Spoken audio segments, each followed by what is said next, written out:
Thank you for joining me again for another Midweek Poetry. Today I just had a couple selections I'd like to read to you from Henry Wadsworth Longfellow and Alexander Pope. So we'll start off with Mr. Longfellow. The poem is called A Psalm of Life. What the heart of the young man said to the psalmist. Tell me not in mournful numbers, life is but an empty dream, for the soul is dead that slumbers, and things are not what they seem. Life is real, life is earnest, and the grave is not its goal. Dust thou art, to dust returnest, was not spoken of the soul. Not enjoyment and not sorrow is our destined end or way, but to act to each tomorrow find us further from today. Art is long and time is fleeting, and our hearts, though stout and brave, still like muffled drums are beating funeral marches to the grave. In the world's broad field of battle, in its bivouac of life, be not like dumb, driven cattle, be a hero in the strife. Trust no future, however pleasant, let the dead past bury its dead.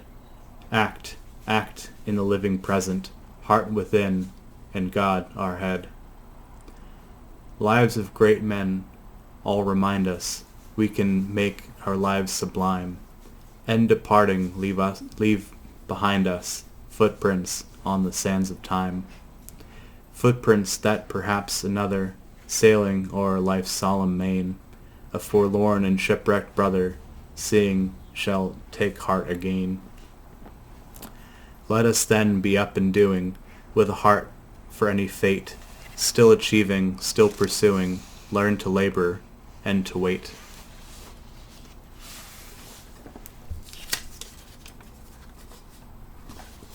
It's a little poem about the, I guess on the nature of life and existence.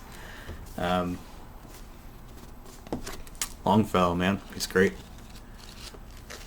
And the other poem that I wanted to read is entitled To Lady Mary Wortley Montague. Lady Montague, among other things, was responsible for bringing the concept of smallpox inoculations back to England after she had traveled to Turkey.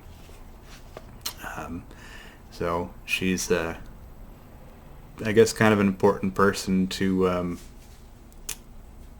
remember in Western history.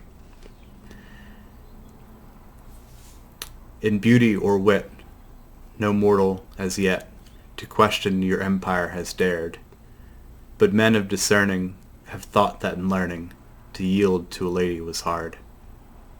Impertinent schools with musty dull rules have reading to females denied, so papists refuse the Bible to use, lest flocks be wise as their guide.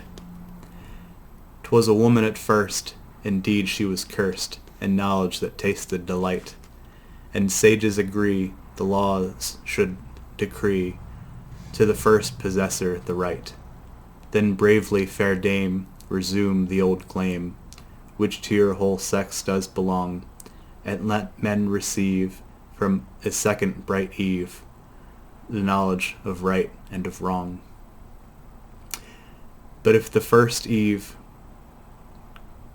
our doom did receive, when only one apple she, what a punishment new shall be found out of you, who tasting have robbed the whole tree.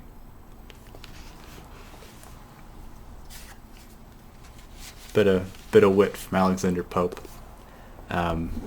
Anyway, I know that these videos aren't the most popular thing in the world, but I still enjoy doing them, and I hope that it brings a little bit of light, a little bit of culture, maybe, to your lives, and makes things just a little bit brighter for you. I know that does me a world of good, so I thank you for indulging me. And if you would please subscribe, interact conscientiously in the comments section below. I'd surely appreciate it. Thank you very much. I hope you have a great day. Thanks.